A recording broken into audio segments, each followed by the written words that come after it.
There have been reports in the past that Armenia did in fact get the M variant from Russia. A 2018 story in the Russian newspaper Kommersant cited an unnamed source in Russia's defense industry saying that Armenia got a division's worth of the Iskander M systems in 2016. Somewhat vaguely, it explained that this violated export protocols. The domestic version has a longer range than the export version, but that Moscow was forced to take the step because Armenia had no other option to defend itself in case of an Azerbaijani attack on Nagorno-Karabakh. The publicly available evidence, though, doesn't prove whether the E or the M version was used. The images published by Azerbaijan could be from the rocket used in either system, Dmitriy Kornev, an analyst of Russian military hardware, told Eurasianet. At this point, though, whether the Iskander was used and if so, what kind, has become a secondary issue. Its role as a political instrument by Armenians, Azerbaijanis, and possibly Russians is far more significant. The question, as yet unanswered, is what Baku is now trying to get out of Moscow. This kind of information campaign by Azerbaijan isn't new, especially against Russia. But it is especially sensitive given Russia's newly empowered role in the region.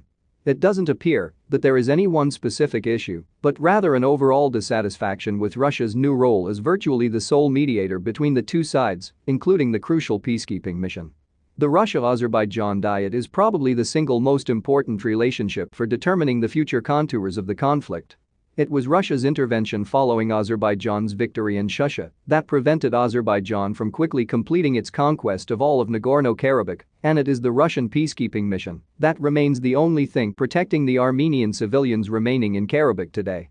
It's not clear how Russia convinced Azerbaijan to stop its offensive, and it's not clear how Moscow intends to convince Baku to extend the mandate of the peacekeeping mission when it expires in late 2025. Analyst Shahin Jafarli told BBC Azeri that the government's grievances against Russia were general, that its peacekeeping mission has been excessively favoring the Armenian side. He added that it appeared the Russians were building barracks and other infrastructure that suggested they were preparing for a larger mission. And he argued that the Iskander claims were a sign of growing tensions between the two sides. Azerbaijan may also be leaning on Russia, so that Russia in turn leans on Armenia to take some of the steps that Azerbaijan has been demanding, like withdraw Armenian military forces from the region and provide maps of the landmines the Armenian side laid during the war. All of these negotiations are opaque, however, and Russia isn't tipping its hand. A couple of other developments this week only added to the number of moving parts. The first was Pashinyan's announcement that Armenia was conducting effective discussions with our Russian colleagues about setting up a second Russian military base in the country, in the southern Syunik region.